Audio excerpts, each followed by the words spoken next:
ప్రజలకు సంబంధించిన ప్రోగ్రాం అయినప్పుడు తప్పకుండా చెప్పేటి ఉంటుంది, గుర్తుపెట్టుకోండి. నేనైనా చెప్పిపోతా, ఇప్పుడు నేను 8 పోతా, ప్రోగ్రాం అనుమతి అవన్నీ బట్టి ఎక్స్ట్రా కానీ అనుమతి అక్కర్లేదు కానీ చెప్పుకోవాల్సిన సాంప్రదాయం ఉంటుంది.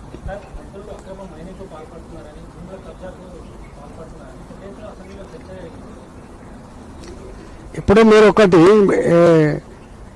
ఖమ్మంలో జరిగింది, 62 ఎకరాల భూమి మీకు తెలుసు. కొట్లాడుతున్నారు, నోరు మూసుకున్నారు.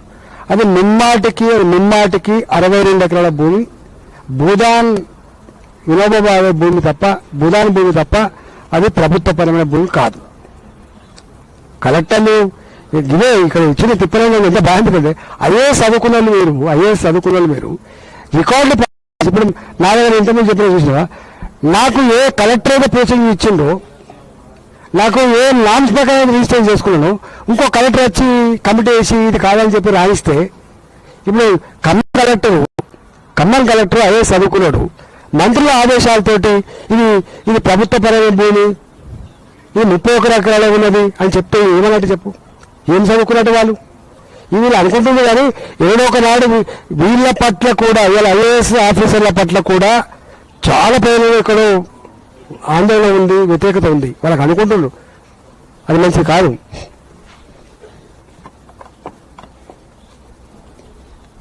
భూములు ఆక్రమించుకుంటున్నారు. చెప్తే నా దగ్గర ఎల్లమ్మ బండ ఉంది, నా ఎల్లమ్మ బండ మీరు రారు. ఎల్లమ్మ బండ దగ్గర 120 ఎకరాల భూమి ప్రభుత్వపరమైన భూమి ఇక్కడనే వస్తుంది, బాచపల్లి దగ్గర వస్తుంది. 1 ఎకరం విలువ 50 నుంచి 70 కోట్లు ఉంటుంది. మీరు కావాలంటే ఎంక్వైరీ చేసుకోండి. అక్కడ ఒకటే సర్వే నంబర్లో 300 ఎకరాల భూమి ఉంటే రాజశేఖర్ గారు 150 ఎకరాల భూమి 150 ఎకరాల భూమి పేదలకు ఇళ్ళ పట్టాలు ఇచ్చింది, పేదలు కట్టుకున్న ఇల్లు.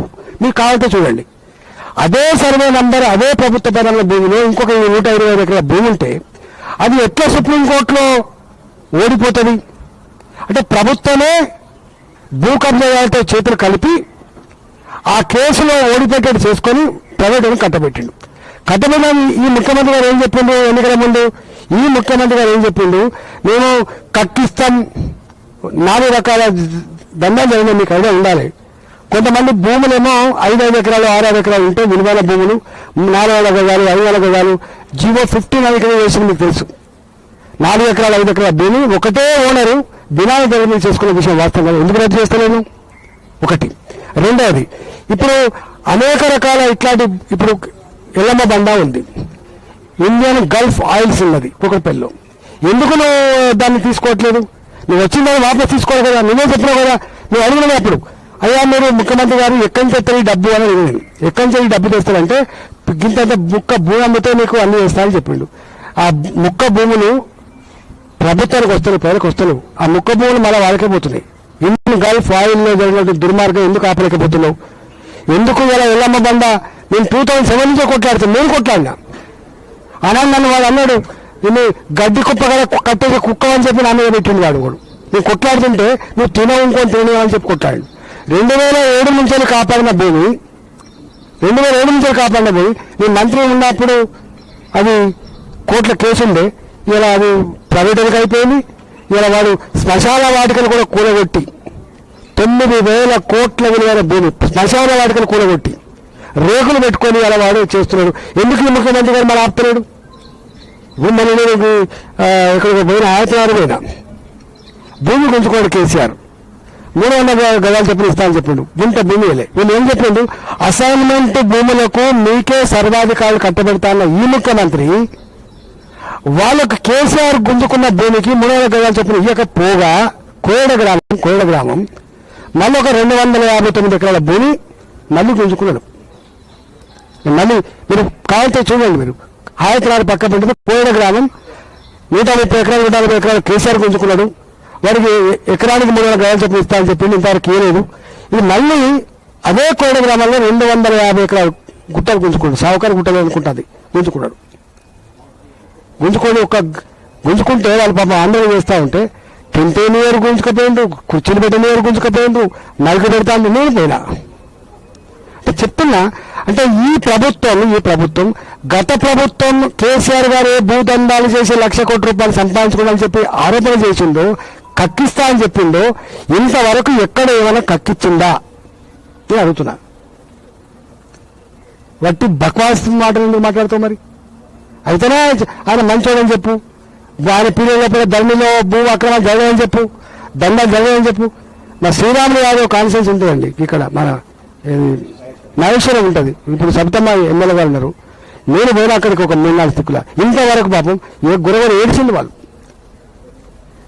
3 తరాలు అంటే ఒక 80 ఏళ్ల క్రితం నుంచి ఆ భూమిలో దున్నుకొని బతుకులు, కూరగాయలు, కొత్తిమీర, పుదీనా అమ్ముకొని బతికేటోళ్ళు గుంజుకున్నావు. నువ్వు వచ్చినావు, ఇచ్చినావా ఏమన్నా? నువ్వు తెలియదా ఇవాళ ఎన్ని భూములు ఇచ్చిందో? నా దగ్గర దుండిగాలు అని ఉంటుంది. దుండిగాలు భూమిని గుంజుకుంటా అంటే నేను పోయి కొట్లాడినా. చెప్తా అంటే ఎవరు పట్టించుకోవట్లేదు. నేనే చెప్తున్నా, ఇంత నిష్క్రియాపరత్వంలో ఉంటుంది వ్యవస్థలు అని చెప్పి మాత్రం అనుకోవట్లేదు. కోర్టులు మేనేజ్ చేస్తున్నారు అంతా. కోర్టులో కూడా మేనేజ్ చేసే సిస్టమ్ అంటే ఇంకెవరు కాపాడాలి? నేను నమ్మరు. ఒక ఆయన వాళ్ళకి విలువైన భూములు ఉంటే కూడా నా చేతిలో ఉంటేయో లేవో ఎవరు కబ్జా పెడతాయని చెప్పి భయపడుతున్నారు. అంటే నువ్వు అర్థం చేసుకోండి ఎటువైపు పోతుందో. నేను ఒక చిన్న ఎగ్జాంపుల్ చెప్తాను. నాదే నేను 1995 ఈ ఊర్లో ఒక భూమి కొనుక్కున్నాను నేను. ఇక్కడ దాన్ని బండాసేర కాంటారు. 95 నేను కొనుక్కున్న దేవాలయ పొలం కాదు. 2004లో దేవాలయ పొలం అని చెప్పి వేసిండు. ఈ రాజశేఖర్ గారు రాకముందు చంద్రబాబు నాయుడు ఇప్పుడు నేను మా అసెంబ్లీలో మాట్లాడినా, సరే మీరైతే 100% మీరు తీసేసుకోండి. ఊర్లో ఈ 1450 ఎకరాల భూమి ఉంటుంది దేవరంజాల్లో.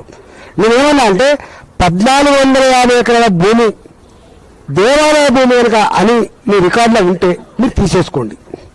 ఒకవేళ లేకపోతే వాళ్ళకి ఇవ్వండి. లేకపోతే వాళ్ళు అగ్గోసగ్గో బ్రోకర్లు కొంటున్నారని నా అభియోగం.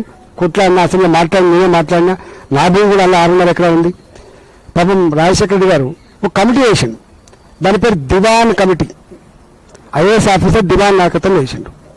ఆయన ఇచ్చిన ఒక రిపోర్ట్ ఏమిచ్చిందంటే, ఈ భూమి దేవాలయ భూమి అనడానికి సంపూర్ణమైన ఆధారాలు లేవు, దీని మీద ప్రభుత్వం యొక్క వ్యూ తీసుకోవాలని చెప్పి ఇచ్చిండు.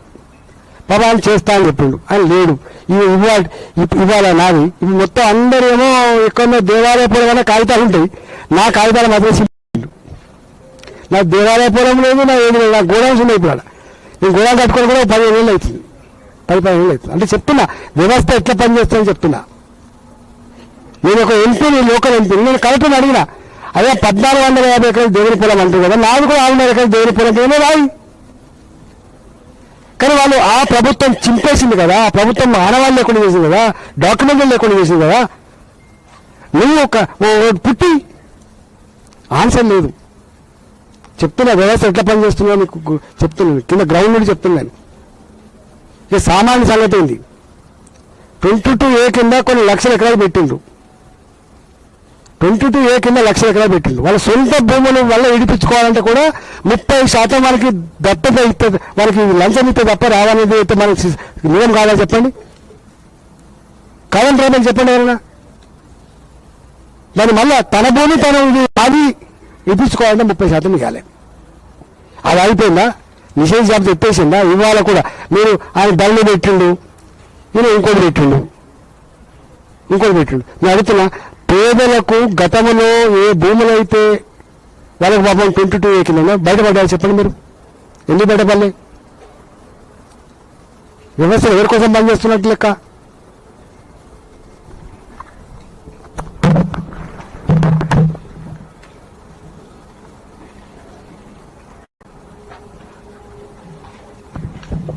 ఓకేనా? Thank you.